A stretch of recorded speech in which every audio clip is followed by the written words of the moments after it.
କଥା ଦେଇ କଥା ରଖିଲା ଜଗତସିଂହପୁର ପୋଲିସ।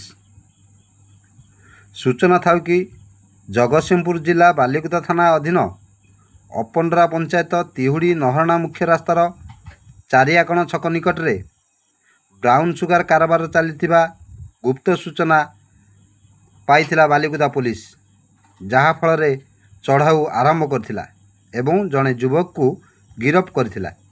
ଗିରଫ ଅଭିଯୁକ୍ତ ହେଲେ ଜଗତସିଂହପୁର ଥାନା ଅନ୍ତର୍ଗତ ମହିଉଦ୍ଦିନ ଗ୍ରାମର ଫିରୋଜଉଦ୍ଦିନ ଖାନଙ୍କ ପୁଅ ସଲାଉଦ୍ଦିନ ଖାନ। ସଲାଉଦ୍ଦିନ ଦୀର୍ଘ ଦିନ ଧରି ଜଗତସିଂହପୁରରୁ ବ୍ରାଉନ୍ ସୁଗାର ଆଣି ବାଲିକୁଦା ଅଞ୍ଚଳର ବିଭିନ୍ନ ସ୍ଥାନରେ ବେପାର କରୁଥିଲା। ଏହି ଗୁପ୍ତ ଖବର ବାଲିକୁଦା ଥାନା ଆଇଆଇସି କାବୁଲି ବାରିକ ପାଇବା ମାତ୍ରେ ଏକ ଟିମ୍ ଗଠନ କରିଥିଲେ, ଯାହାର ନେତୃତ୍ୱ ନେଇଥିଲେ ଏସ୍ଆଇ ପ୍ରଶାନ୍ତ କୁମାର ବେହେରା। ଏବଂ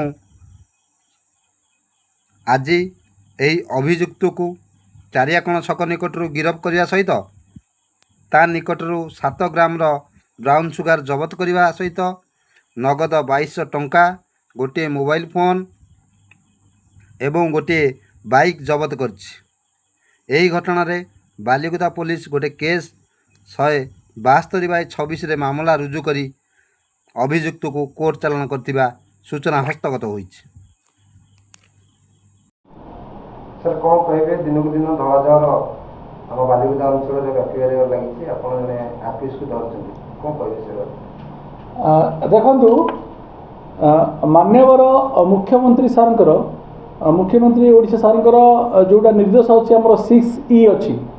6Eରୁ ପ୍ରଥମ ଯେଉଁଟା ଦୁଇଟା ଅଛି ଆମର ଏନଫୋର୍ସମେଣ୍ଟ ଅଛି, ଆଉ ଗୋଟେ ଅଛି ଏମର୍ଜେନ୍ସି। ସେଇ ଦୁଇଟା ଇକୁ ଲେଟର ଆଣ୍ଡ ସ୍ପିରିଟ୍ରେ ପାଳନ କରିବା ପାଇଁ ମାନନୀୟ ଏସ୍ପି ଶ୍ରୀ ଅଙ୍କିତ ବର୍ମା ସାର୍ ଜଗତସିଂହପୁର ସମସ୍ତ ଥାନାମାନଙ୍କୁ କହିଛନ୍ତି। ଆପଣମାନେ ଜାଣିଥିବେ, କିଛି ଦିନ ପୂର୍ବରୁ ଗୋଟେ 1 ମାସ ପୂର୍ବରୁ ଆମେ ଗୋଟେ ପବ୍ଲିକ ସହିତ ଗୋଟେ ଆମ ପୋଲିସ ମିଟିଂ କରିଥିଲୁ, ଯେଉଁଥିରେ ଆମେ କହିଥିଲୁ ଯେ ଆମେ ଆମର ରିପୋର୍ଟ କାର୍ଡ଼ ଦେବୁ। ଆଉ ସେଇଥିରେ କିଛି ଯେଉଁ ଆମ ଜନପ୍ରତିନିଧିମାନେ କହିଥିଲେ କି ଅନନ୍ତପୁର ଅଞ୍ଚଳରେ ବ୍ୟାପକ ବ୍ରାଉନ୍ ସୁଗାର କାରବାର ହେଉଛି। ତା ଉପରେ ଆମେ ନଜର ରଖି ଆମର ଆଇଆଇସି ବାଲିକୁଦା ଆଉ ଅନନ୍ତପୁର ଫାଣ୍ଡିଆ ଆଉଟପୋଷ୍ଟ ଇନଚାର୍ଜ ବେହେରା ବାବୁ ସେମାନେ ଟିମ୍ ଗଠନ କରି ଗୋଟେ ଲୋକକୁ ଗୋଟେ ଡ୍ରଗ୍ ପେଟ୍ରୋଲକୁ ଆରେଷ୍ଟ କଲେ, ଯାହାପରେ ସେମାନେ ବହୁତ ଦିନ ନଜର ରଖିଥିଲେ। ତାହା ନାଁ ହେଲା ସାହିନୁଦ୍ଦିନ ଖାନ। ଆଉ ତାକୁ ସେମାନେ ତା ପାଖରୁ 7 ଗ୍ରାମ ବ୍ରାଉନ୍ ସୁଗାର ପ୍ରାୟ ଜବତ ହୋଇଛି, ଯାହାର ଆନୁମାନିକ ମୂଲ୍ୟ ଲକ୍ଷେରୁ ଅଧିକା ହେବ। ଆଉ 2200 ଟଙ୍କା ଜବତ ହୋଇଛି, ଗୋଟେ ଗାଡ଼ି ଜବତ ହୋଇଛି ଏବଂ ତାକୁ ଗିରଫ କରାଯାଇଛି ଆଉ ଜେଲ୍ ଫରୱାର୍ଡ଼ କରାଯାଇଛି। ସେ ବିଷୟରେ ବାଲିକୁଦା ଥାନାରେ ଗୋଟେ କେସ୍ ହେଇଛି 172/2026, ଆଉ ତାକୁ ଗିରଫ କରି ଜେଲ୍ ପଠାଯିବ। ସାର୍, ଗିରଫ ହେଲା ପରେ ଏ ଅଭିଯୁକ୍ତ କେତେ ଦିନ ହେଲା ବେପାର କରୁଥିଲା ଆଉ କେଉଁ ଉପାୟରେ ବେପାର କରୁଥିଲା ଟିକେ କହିବେ? ଦେଖନ୍ତୁ, ଅଭିଯୁକ୍ତ କେମିତି, ଯାହା ଆମେ ତଦନ୍ତ ଜାଣିବାକୁ ପାଇଛୁ, ଆହୁରି ଗୋଟେ ଅଭିଯୁକ୍ତ ଅଛି, ତା ସାଙ୍ଗରେ ମିଶି ସେମାନେ ବାହାରୁ ବ୍ରାଉନ୍ ସୁଗାର ସେ ବିଭିନ୍ନ ଜାଗାରେ ସେମାନେ ଲୁଚେଇ ରଖନ୍ତି କିଛି ପରିମାଣରେ। ଆଉ ଯେଉଁ ଲୋକମାନେ ଆସନ୍ତି ବଡ଼ ପ୍ୟାକେଟ୍ରୁ ତାକୁ ଛୋଟ ପ୍ୟାକେଟ୍ କରି ଡିଫରେନ୍ସିଏଟ୍ କରି ସ୍ମଲ୍ ପ୍ୟାକେଟ୍ରେ ଗୋଟେ ଚିଟ୍କୁ 1000ରୁ 1200 ଭିତରେ ସେମାନେ ଦେଉଛନ୍ତି ଏବଂ ପ୍ରାୟ ବ୍ରାଉନ୍ ସୁଗାର ଗ୍ରାମ ପିଛା 15,000 ଟଙ୍କା କିଣିକିରି 20ରୁ 25,000 ଟଙ୍କା ବିକ୍ରି ଲାଭ କରୁଛନ୍ତି। ଯେମିତି ଆମେ କହିଲୁ, ଆମେ ଯେଉଁଟା ମାନ୍ୟବର ମୁଖ୍ୟମନ୍ତ୍ରୀ ସାର୍ଙ୍କର ଯେଉଁଟା ନିର୍ଦ୍ଦେଶ ଅଛି ଏନଫୋର୍ସମେଣ୍ଟ ଆଉ ଏମର୍ଜେନ୍ସି, ତାକୁ ଆମେ ଲେଟର ଆଣ୍ଡ ସ୍ପିରିଟ୍ରେ ପାଳନ କରିବୁ ଆଉ ସମ୍ପୂର୍ଣ୍ଣ ଭାବେ ଏନଫୋର୍ସମେଣ୍ଟ କରି ବ୍ରାଉନ୍ ସୁଗାର ବ୍ୟବସାୟକୁ ହଟାଇବୁ। ଏଇ କିଛି ଦିନ ତଳେ ଆପଣ ଜାଣିଥିବେ ଜଗତସିଂହପୁରରେ ବି ଗୋଟେ ବ୍ରାଉନ୍ ସୁଗାର କେସ୍ କରିଥିଲୁ ଆମେ, ଆଉ ଗୋଟେ ଆକ୍ୟୁଜ୍କୁ ଆରେଷ୍ଟ କରି ଫରୱାର୍ଡ଼ କରାଯାଇଥିଲା। ଆଇଆଇସି ବାଲିକୁଦାକୁ ଧନ୍ୟବାଦ, ସିଏ ଗୋଟେ ବ୍ରାଉନ୍ ସୁଗାର କେସ୍ ବାଲିକୁଦାରୁ ଗଲେ ଏବଂ ଆମେ ଏହିପରି ଆମେ ସବ୍ ଡିଭିଜନରେ କରିଚାଲିବୁ ଏବଂ ବାଲିକୁଦା ଆଇଆଇସି ମଧ୍ୟ ଆହୁରି ବ୍ରାଉନ୍ ସୁଗାର କେସ୍ କରି ବାଲିକୁଦା ଅଞ୍ଚଳରୁ ବ୍ରାଉନ୍ ସୁଗାରକୁ ମୁକ୍ତ କରାଯିବ।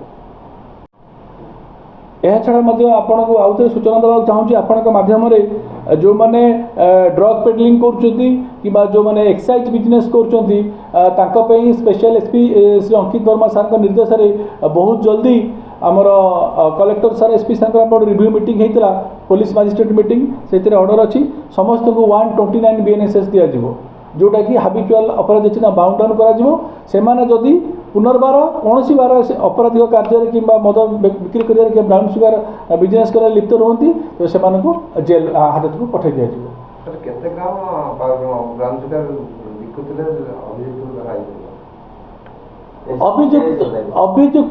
ଅଭିଯୁକ୍ତ ପାଖରେ ବ୍ରାଉନ୍ ସୁଗାର ମିଳିଲେ ହିଁ ଧରାଯାଇପାରିବ। ବ୍ରାଉନ୍ ସୁଗାର ବିଭିନ୍ନ କ୍ୱାଲିଟି ଅଛି, small quantity more than small quantity less than commercial quantity और कमर्शियल क्वांटिटी ये विभिन्न कैटेगराइजेशन अच्छी अभियुक्त पर ब्राउन सुगर मिले ही तो धरा जाए।